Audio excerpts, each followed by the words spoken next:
I really knew I wanted to make a movie that in some way dealt with young people being engaged in some capacity.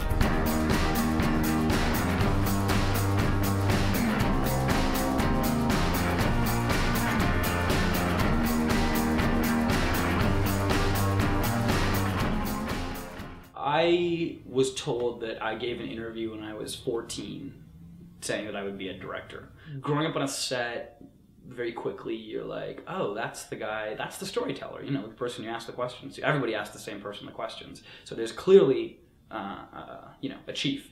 And I love telling stories, and so I think I was always pretty sure that was what I wanted to do.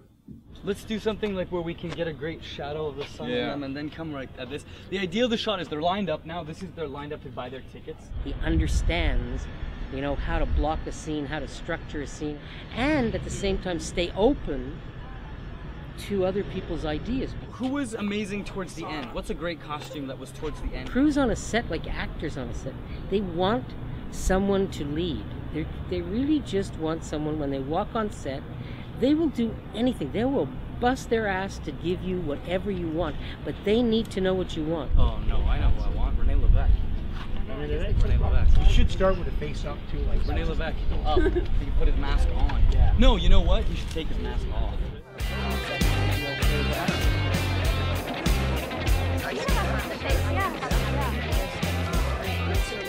Have fun. When Duflo and I started talking about this movie, I think maybe he was a bit surprised by the way that I wanted to take it, or the way I imagined it visually. The first movie we watched together was Reds. Because I was always like, the Trotsky is exactly like Reds, only funny. So I was like, it's the same, otherwise it's the same movie. I want bigness, I want stuff, I want, you know, Reds was our big touchstone for everybody.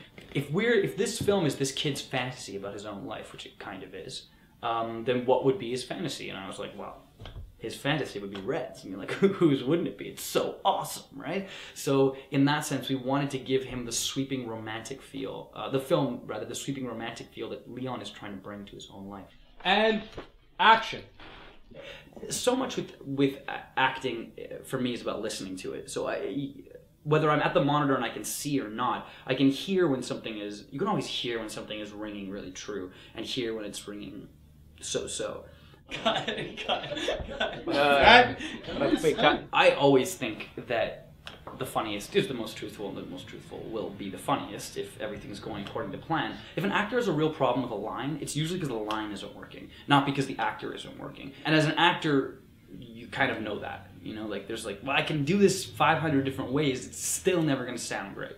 But I've been on set since I was 5, so one thing I know is when a set is good and when it's bad, and I can usually assess how to fix that. He just has an intuitive understanding of what an actor needs to hear and how to run things, and he has the most important thing that any director should have, which is confidence. Jay, start where Michael is and run across. I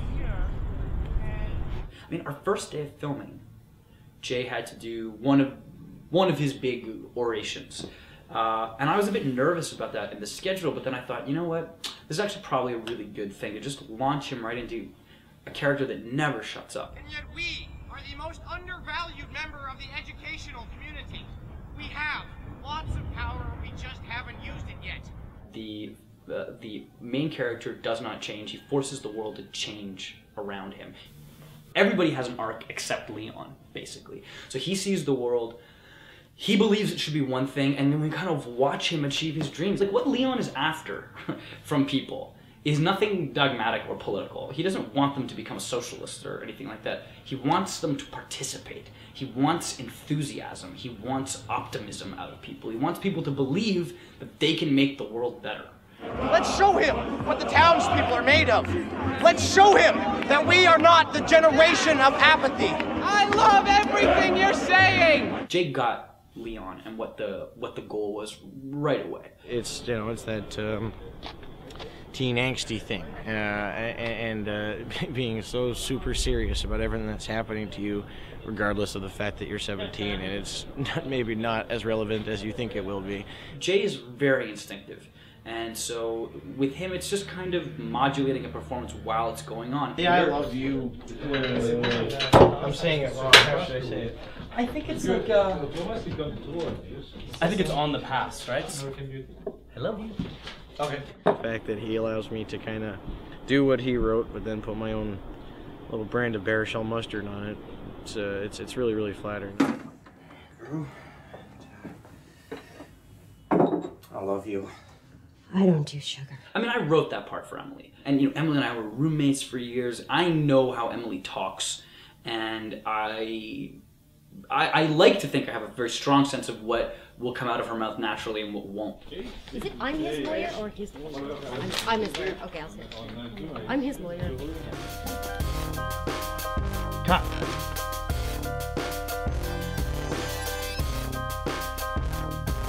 You think it's an easy job, huh?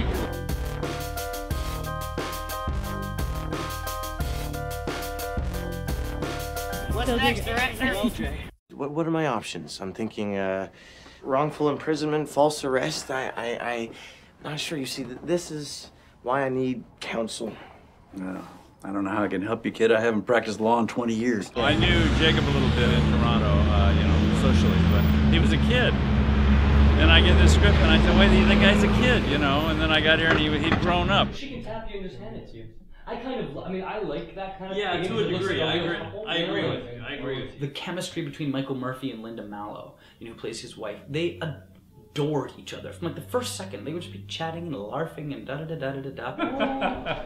I missed you too. Always, like, you know, planning little jokes they can do together. You know that we're smoking a joint later? Oh boy, good. In bed. You just capture stuff like that. You just turn a camera on two people that like each other, and you'll see it. There are a few things of note to Jacob's directing style, and the first of them is that he's awfully kind and generous because he's an actor. I'm playing the principal, Burkov.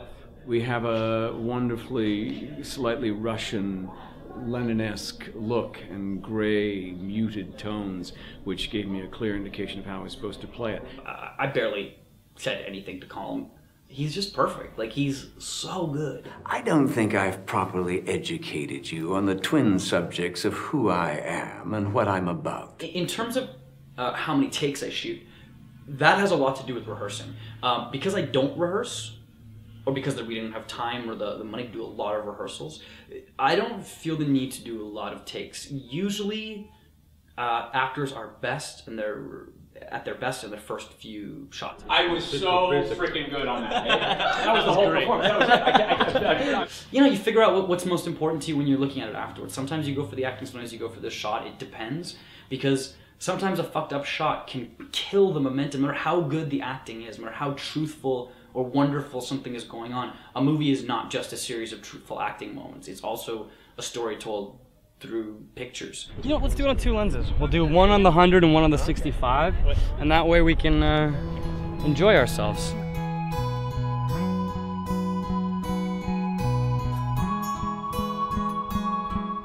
David, where is our union Please rep? don't call me David. You know how uncomfortable it makes me. Fine. Dad, where is our union representative?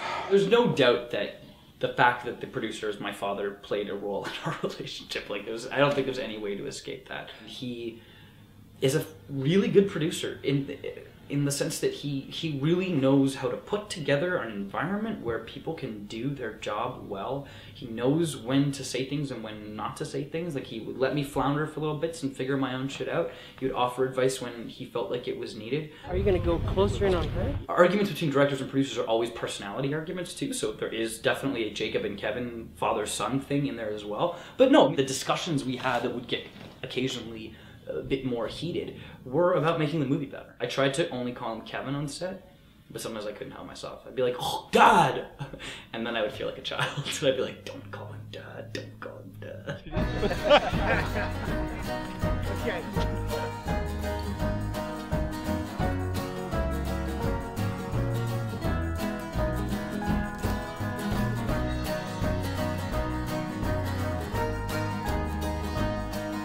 I've always described this film as a romance, more than a comedy or more than anything else, because it's a romance between this kid and his destiny, in the truest sense of a romance, where like it's a fantasy and an obsession and a way of looking at the world.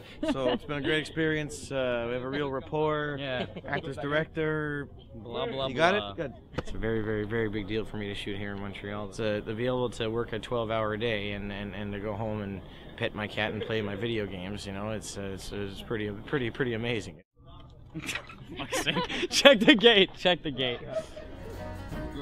Gate's clean, guys. Before I break down crying and embarrass everyone and make everyone really uncomfortable, you know, from the bottom of my heart, this is it's a big deal for me to work at home. It's been 10 years since I worked here, so thank you very, very much.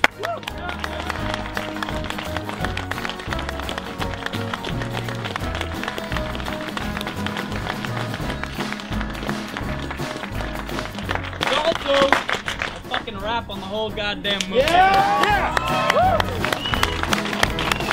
Merci tout le monde.